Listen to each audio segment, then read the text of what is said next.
By Roshan Kumar. Kanchan Ibrahimpur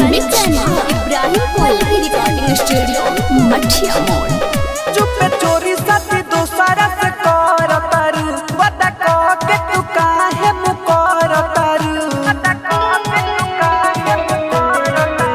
चुप चोरी साथी दोसारा से कर तारू बता कह के तू काहे मुकर तारू। हम घरे आइब तोहरा सगाई में जान देती हो जोहर मिठाई में। वो हम मिले आइब तोहरा सगाई में जान देती हो जोहर मिठाई में। Music by Roshan Kumar.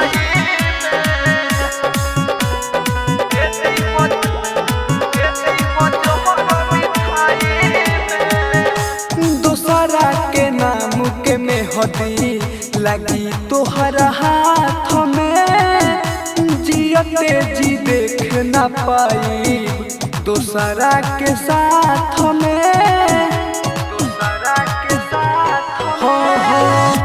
दूसरा के नाम के मेहदी लगी तोहरा हाथ में जियते जी देख न पाई दूसरा के साथ में। काहे हमसे बनावतारू दूरी हो बोला ये तना का बावे मजबूरी हो। ढहलू हुए गरीब के खाही में जान देती हो जोहर मिठाई में।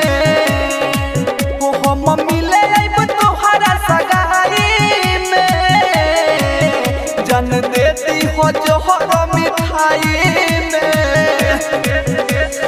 कंचन इब्राहिमपुर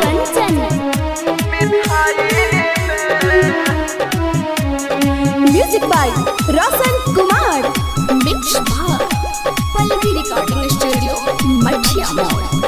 अमर जीत अकेला रह जइहे हर के बन जइबू दुलहिन जहिया परमोध के घर के।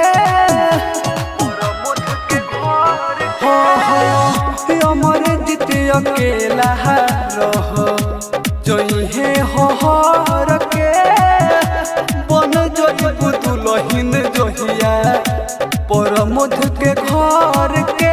उड़े गोहिल बाटे अखिया से निंदिया हो जब खबर सुनली तोहर दीदिया हो। गुड्डू छोटू रोवता रजाई में जान देती हो जोहर मिठाई में। वो हम